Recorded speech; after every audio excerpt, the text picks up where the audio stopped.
নমস্কার বন্ধুরা, আজ শোনাবো ঠাকুমার ঝুলির একটি গল্প।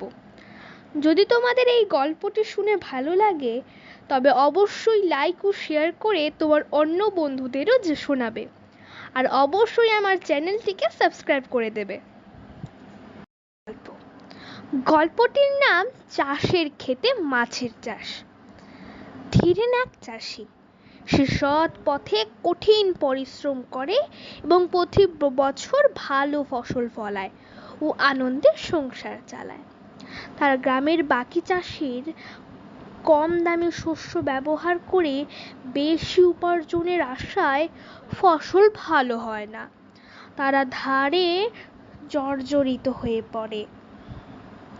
অনেকবার তারা ধীরেন চাষির কাছ থেকে অর্থ ধার নেয়, পরে ফিরিয়ে দেবে বলে আর দেয় না।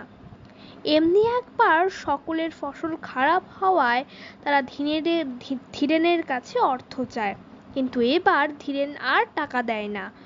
ফলে সকলের রাগ হয়। তারা ধীরেনকে শিক্ষা দিতে ধীরেনের ধানের ক্ষেত রাতের অন্ধকারে নষ্ট করে দেয়।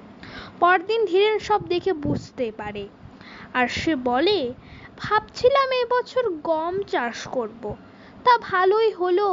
আমি নষ্ট করার আগে কারা যেন ধান ক্ষেতটা কেটে আমার উপকারই করলো। শুনে অন্যরা আরও রেগে যায়। পরদিন রাতে ধীরেনের সমস্ত জমি খুঁড়ে গর্ত করে দেয়। ধীরেন দূর থেকে সব দেখে পরদিন একটি বিশাল হাঁড়ি করে মাছ এনে সেই গর্তে ঢেলে দেয়। মাছগুলি ফেলে বলে, গম চাষের থেকে মাছ চাষেই লাভ বেশি। তা ভালোই হলো। এত কষ্ট করে সারা রাত মাটি খুঁড়েও ধীরেনকে জব্দ করতে না পেরে সকলের মাথায় হাত দিয়ে বসে পড়ে।